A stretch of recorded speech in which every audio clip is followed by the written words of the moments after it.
warahmatullahi wabarakatuh. Selamat pagi murid-murid. Sehat selalu ya. Semangat terus belajarnya. Hari ini kita akan membahas tentang pembelajaran tema 3, subtema 2, pembelajaran ketiga. Tentang pentingnya makanan sehat bagi tubuh. Jadi hari ini kita akan mempelajari tentang aktivitas kegiatan di lingkungan masyarakat, kemudian tentang wawancara, dan juga tentang iklan media cetak. Oke, baiklah, kita mulai ya. Untuk yang pertama yaitu kita akan membahas tentang kegiatan masyarakat dalam kehidupan sehari-hari. Silahkan perhatikan gambar berikut. Nah, dari kegiatan masyarakat tersebut, kalian pasti sudah bisa menebak di mana tempat terjadinya kegiatan ini. Semua sudah tahu ya, yaitu di pasar. Baik, sekarang pertanyaannya adalah, apa saja yang kalian temui di pasar? Jadi, sewaktu kalian di pasar, ingat-ingat kembali, apa saja yang kalian temui? Tentunya ada penjual buah, penjual sayur, penjual ikan, dan juga ada pembeli. Bagaimana buah dan sayuran bisa sampai ke rumah kita? Jadi, di pasar itu ada kegiatan jual beli. Jadi, penjual menjual buah dan juga sayuran, kemudian kita membeli dengan menggunakan uang, maka kita akan mendapatkan buah dan sayuran tersebut. Jadi, ada aktivitas kegiatan jual beli di dalamnya. Kemudian, aktivitas apa saja yang dapat ditemukan pada gambar di samping? Sama ya, yaitu aktivitas jual beli. Jadi, di mana ada penjual, kemudian ada pembeli yang membeli barang tersebut. Itulah kegiatan yang terjadi di pasar. Selanjutnya, perhatikan contoh lain. Baik, ada yang tahu kegiatan di mana? Yaitu kegiatan di tempat pelelangan ikan. Jadi, tempat pelelangan ikan itu seperti pasar ikan. Jadi, nelayan mencari ikan di laut, kemudian menjualnya di tempat pelelangan ikan sebelum sampai ke pasar, maka dijual dulu di tempat pelelangan ikan. Kalau di daerah sekitar sini, contoh tempat pelelangan ikannya yaitu di Juwana, TPI Juwana ya. Oke, baik. Kegiatannya di tempat pelelangan ikan. Kegiatan selanjutnya yaitu kegiatan yang akhir-akhir ini sering dilakukan di puskesmas. Coba tebak, ada yang tahu? Baik, yaitu kegiatan vaksinasi. Jadi untuk mencegah memutuskan persebaran COVID, kita harus melakukan vaksin agar tubuh kita kebal terhadap virus tersebut. Jadi, vaksinasi dilakukan di puskesmas-puskesmas. Baik, selanjutnya yaitu wawancara. Kalian pasti sudah sering dengar ya tentang wawancara. Sebenarnya apa itu wawancara? Wawancara adalah kegiatan tanya jawab secara lisan untuk memperoleh suatu informasi. Nah, informasinya dari siapa? Yaitu dari narasumber, yaitu orang yang memberikan informasi saat kegiatan wawancara. Jadi dalam wawancara itu ada pewawancara dan juga ada narasumber yang memberikan sumber informasi yang akan kita peroleh.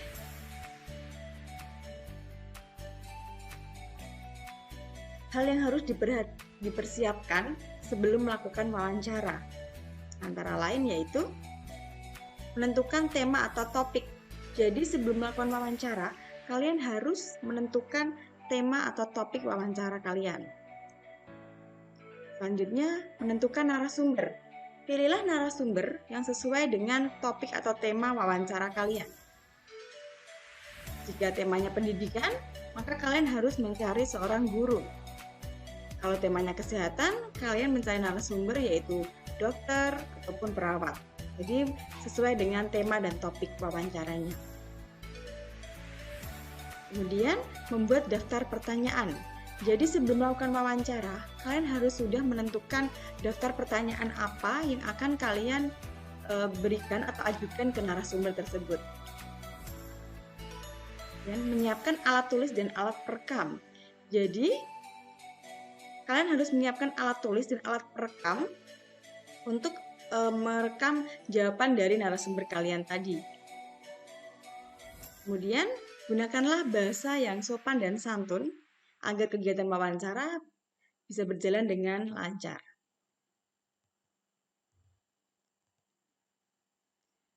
Berikut adalah contoh hasil kegiatan wawancara.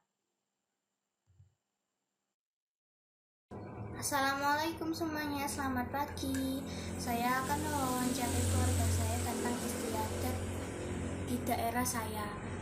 Apakah ada tradisi di daerah kita? Ya, ada. Apa nama tradisi tersebut? Nama tradisi tersebut adalah petik laut. Kapan petik laut dilaksanakan? Petik laut dilaksanakan setiap tanggal 15 bulan Syakban atau 15 hari sebelum bulan puasa. Bagaimana perayaan tradisi tersebut? Tradisi tersebut dinamakan tradisi Syakban. Tradisi ini berasal dari masyarakat yang bertujuan untuk menyambut hadirnya bulan puasa. Biasanya pada tanggal 15 bulan Syakban atau 15 hari sebelum hari puasa tiba. Masyarakat hadir dengan membawa makanan dan minuman dan bersuka-cita sambil duduk di tepian pantai menikmati panorama laut. Tradisi ini seperti ini sudah dilakukan oleh masyarakat setiap tahun. Sehubungan dengan tradisi itu diadakan lomba balap laut yang dinamakan petik laut. Setiap tahunnya para nelayan tergabung di paguyuban nelayan selalu mengadakan kegiatan ritual yang ditetapkan menjadi event tahunan oleh pemerintah Kota Probolinggo. Kegiatan ini melambangkan ungkapan rasa syukur pada Tuhan Yang Maha Esa atas rahmat dan karunia-Nya kepada seluruh umat. Tradisi ini menjadi tradisi turun-temurun oleh warga Kota Probolinggo. Baik, terima kasih atas waktunya. Assalamualaikum. Selanjutnya ada juga contoh hasil wawancara. Berikut contohnya.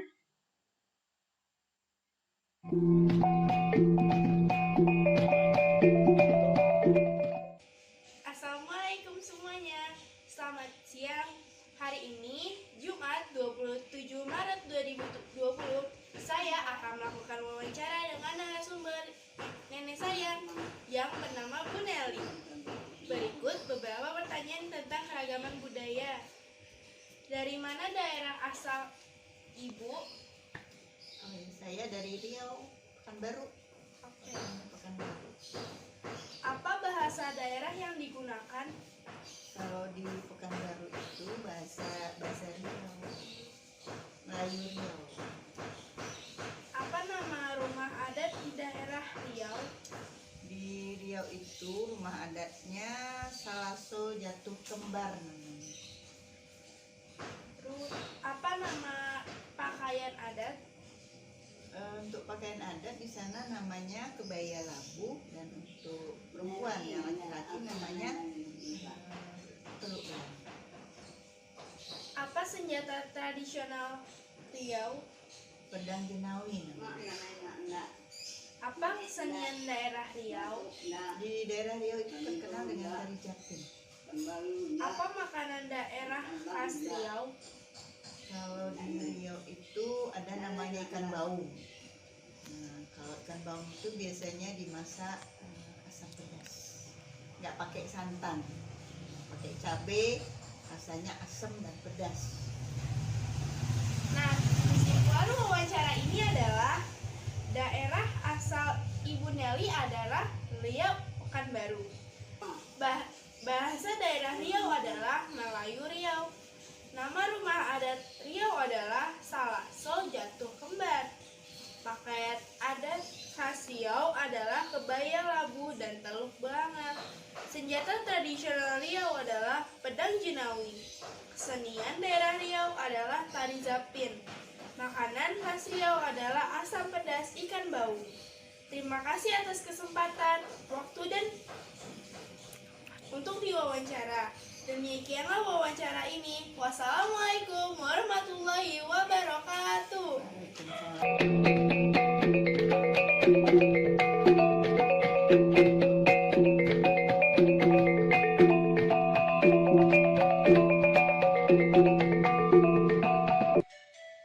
Baik, demikianlah dua contoh hasil kegiatan wawancara. Sekarang tugas kalian.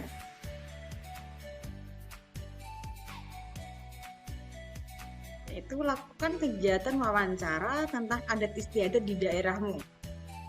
Kemudian pilihlah satu narasumber yang akan kalian wawancarai, boleh orang tua ataupun tetangga kalian. Tulis hasil wawancara kalian di buku tugas dan kirim rekaman video wawancara ke grup Telegram kelas. Jadi seperti contoh tadi ya, tugas kalian adalah melakukan kegiatan wawancara tentang adat istiadat ataupun tradisi di daerah kalian. Udah jelas ya? Baik, Bu Guru lanjutkan kembali materinya. Selanjutnya adalah iklan media cetak. Kemarin kita sudah tahu ciri-ciri tentang iklan media elektronik. Untuk hari ini kita akan belajar ciri-ciri iklan media cetak. Yang pertama adalah menyajikan gambar dan tulisan saja. Jadi jika media elektronik ada suara dan gambar, tapi kalau media cetak hanya gambar dan juga tulisan. Selanjutnya yaitu bisa dibaca dan juga disimpan kapan saja. Jadi kalau iklan media elektronik hanya sekilas, kalau media cetak bisa kalian simpan ataupun baca kapanpun. Hanya bisa dilihat dan tidak ada suaranya. Kalimatnya terbatas dan hanya beberapa baris saja. Karena dicetak, jadi untuk kalimatnya hanya terbatas diisi dengan poin-poin pentingnya saja. Perhatikan contohnya ya.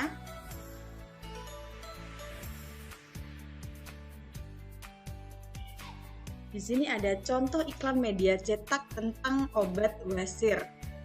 Nah, di sini ada tulisannya, mengobati wasir, BAP berdarah, penjualan ambeien tanpa operasi dan tuntas. Nah, di sini ada ciri-ciri bahasa iklan yaitu tuntas. Ini ampuh. Nah, jadi memberikan informasi kalau obat ini adalah ampuh dan tuntas dalam mengobati sakit wasir ataupun ambeien dengan menggunakan Ambejos de Nature. Selanjutnya yaitu contohnya, nah ini ada iklan Entrostrop. Stop diare dengan Enterstop. Jadi ini adalah sudah jelas ya obat untuk diare. Jadi stop diare dengan Enterstop. Dua ini adalah contoh dari iklan media cetak. Jadi mereka iklannya hanya berupa tulisan dan juga gambar, tidak ada suaranya, berbeda dengan iklan media elektronik. Untuk keuntungannya kalian bisa menyimpan dan membaca kapanpun iklan media cetak.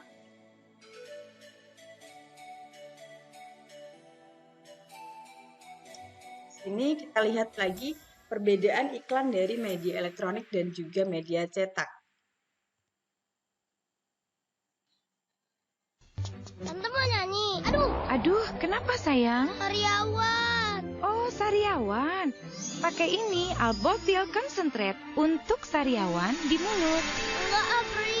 Albotil kan buat orang dewasa.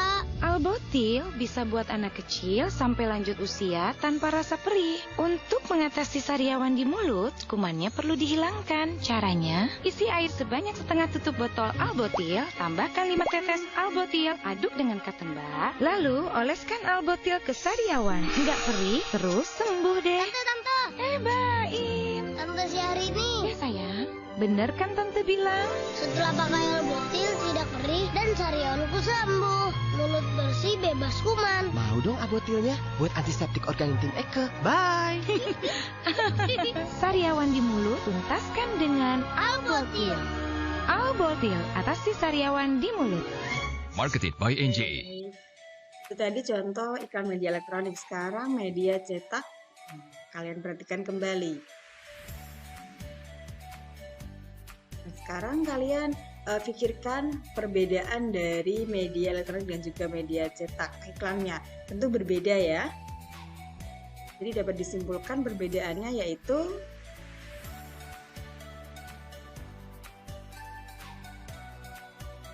iklan media cetak bersifat tertulis.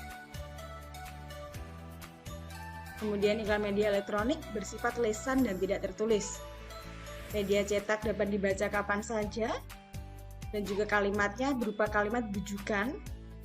dan menggunakan bahasa formal. Sedangkan iklan media elektronik hanya sekilas dan berlangsung saat itu saja. Kalimatnya singkat, padat, dan juga jelas, dan menggunakan bahasa formal dan juga informal.